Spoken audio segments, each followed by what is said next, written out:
Basically انہی کے جو حمایتی ہیں انہوں نے ڈھاکہ میں مختلف قسم کے جو پروٹیسٹ ہیں وہ اس وقت دیکھے جا رہے ہیں، لوگ سڑکوں پر ہیں اور مطالبات یہ ہیں کہ جو محمد یونس کی حکومت ہے اس کا تختہ الٹا جائے۔ لیکن اس تمام صورتحال کے اندر جیسے ہی یہ پروٹیسٹ شروع ہوا، لوگوں نے مختلف قسم کے احتجاج کرنا شروع کیے، تو مختلف بھارتی جو اکاؤنٹس ہیں وہ اپنی حمایت یافتہ جو ان کی حکومت تھی حسینہ واجد کی، اس کی حمایت میں مسلسل بولتے ہوئے نظر آ رہے ہیں اور مزید جو جلتی ہوئی ہے اس پر تیل چھڑکنے کا کام کر رہے ہیں۔ اب بیسیکلی اس حوالے سے جو مختلف قسم کے جو بھارتی اکاؤنٹس ہیں وہ یہ کہہ رہے ہیں کہ جی protest are going on against the Yunus administration on the call of Sheikh Hasina عوامی لیگ، یعنی کہ جیسا کہ آلریڈی آپ کو بتا چکا ہوں جو عوامی لیگ کی سربراہ ہیں شیخ حسینہ واجد اور شیخ مجیب الرحمان کی جو ہے وہ بیٹی بھی ہے، تو انہوں نے چونکہ ایک انتشار پھیلانے کے لیے یہ جو ہے وہ ایک کال دی تھی، تو اس پر عوامی جو مظاہرہ ہے، اس کے علاوہ عوام سڑکوں پر ہے اور محمد یونس کی جو حکومت ہے، عبوری حکومت ہے، اس کے تختہ الٹنے کے لیے لوگ اس وقت جو ہے وہ سڑکوں پر ہیں۔ اب اس میں انٹرسٹنگلی کیونکہ جو محمد یونس کی حکومت ہے اس کا زیادہ جھکاؤ پاکستان کی طرف ہے، اس کے علاوہ چائنا کی طرف ہے، تو یہ چیزیں جو ہیں وہ بھارت سے برداشت نہیں ہو رہی، اور اس میں آپ دیکھیے کہ اس میں باقاعدہ طور پر اب جو بھارتی مختلف اکاؤنٹ ہیں جو بی جے پی کے اپنے سوشل ورکر ہیں وہ یہ ایک بیانیہ بنا رہے ہیں کہ یہ جو عبوری حکومت ہے اس کا تختہ الٹنا چاہیے، یہ پاکستان کی لائی ہوئی حکومت ہے، یہ امریکہ کی بیکڈ ایک گورنمنٹ ہے۔ تو مطلب ایک چیز جو ہے وہ صاف صاف نظر آ رہی ہے کہ کس طرح سے یہ پاکستان اور جو بنگلہ دیش کے تعلقات اب بہتر ہوئے تھے اس پر بھارت کو جو ہے وہ کتنی پریشانیاں لاحق تھیں۔ اب اس تمام صورتحال کے اندر جی ایک اور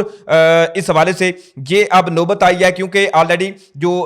دلی میں دھماکہ ہوا تھا تو اس پر بھی بنگلہ دیش کو مورد الزام ٹھہرایا گیا، اور مختلف قسم کی جب پاکستان اور بنگلہ دیش کے ہائر ایجوکیشن کی ملاقاتیں ہوئیں تو پھر نوبت یہاں تک آئی کہ بھارت نے جہاں پر پاکستانی بارڈر کے ساتھ اپنی جو تعیناتیاں تھیں وہ بڑھانا شروع کی، اور ادھر دوسری طرف اروناچل پردیش میں چائنا کا جو بارڈر تھا وہاں پر بھی اپنی ڈپلائمنٹ جو ہے وہ اس میں اضافہ کیا، اور ساتھ ہی ساتھ جو بنگلہ دیش کے ساتھ بھارت کا بارڈر ہے وہاں پر بھی ڈپلائمنٹ کا اضافہ کیا گیا، کیونکہ ان کو یہ خدشات لاحق تھے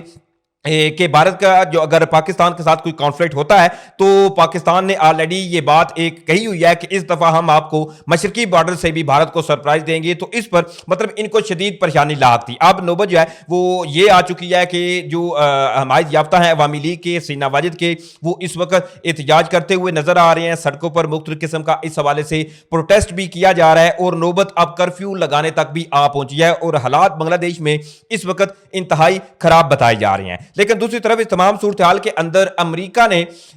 جو کئی انڈین کمپنیز تھیں ان کے اوپر سینکشنز بھی لگائی ہیں۔ اب بیسیکلی اس حوالے سے جو U S department of state ہے انہوں نے ایک سٹیٹمنٹ ایشو کی ہے کہ جس طرح سے ایران اور امریکہ کے آلریڈی تعلقات جو ہیں وہ انتہائی ٹینس ہیں، تو اس تمام صورتحال کے اندر اب جو U S department of state ہے انہوں نے اس حوالے سے ایک تو جو مختلف قسم کی بھارتی کمپنیاں تھیں ان کے اوپر یہ پابندی لگائی ہے۔ بیسیکلی اس حوالے سے جو تفصیلات سامنے آ رہی ہیں پھر میں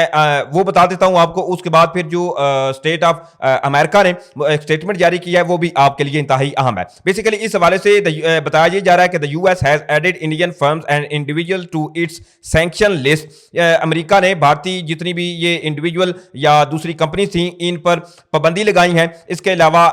ان کے اوپر الزامات یہ ہیں کہ ایران کو یہ مختلف قسم کی جو بیلسٹک میزائلز ہیں، اس کے علاوہ ڈرون جو ڈیولپمنٹ ہے یہ بھارتی کمپنیاں اور ایران جو ہے مشترکہ طور پر تیار کرتی ہیں۔ ایران پر آلریڈی امریکہ کی کئی ایک پابندیاں جو ہیں وہ بھی عائد ہیں۔ تو اب اس تمام صورتحال کے اندر مختلف قسم کی جو انڈینز کمپنی ایران کے ساتھ مل کر کام کر رہی تھیں اور بیلسٹک میزائل اس کے علاوہ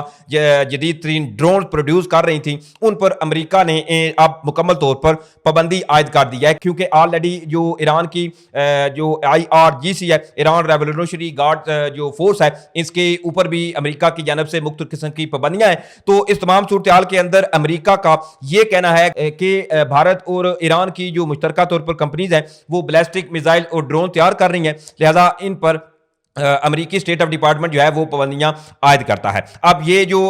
سیکشنز عائد کی گئی ہیں امریکہ کی جانب سے یہ ایران پر آلریڈی امپلیمنٹ ہیں, تو دوسری طرف جو انڈینس کمپنیز ہیں ان پر بھی اب یہ امپلیمنٹ کی جائیں گی. تو بہرحال یہ بھارت کے لیے ایک بہت بڑا دھچکا بھی ہے کہ آلریڈی جس طرح سے بھارت کے اور امریکہ کے جو تعلقات ہیں وہ اس وقت انتہائی ٹینس ہیں, اور اس تمام صورتحال کے اندر جو بنگلہ دیش میں بھارت نے یہ نئی ایک آگ لگائی ہے وہ بھی انتہائی تشویشناک ہے. بہرحال یہ تمام تفصیلات تھی جو میں نے آپ کے سامنے رکھی. امید کروں گا آپ لوگوں کو ویڈیو اچھی لگی ہوگی. اگر ویڈیو اچھی لگی ہے تو بھائی کے چینل کو سپورٹ کرنے کے لیے چینل کو سبسکرائب کریں, ساتھ میں جو بیل نوٹیفکیشن ہے اس کو لازمی آن کر لیجیے گا تاکہ نئی آنے والی ویڈیوز کا نوٹیفکیشن آپ کو ٹائم پہ ملتا رہے. ویڈیو اچھی لگے تو ویڈیو کو لائک شیئر کرنا مت بھولیے گا. مجھے اجازت دیں, انشاءاللہ پھر ملیں گے. پاکستان زندہ باد.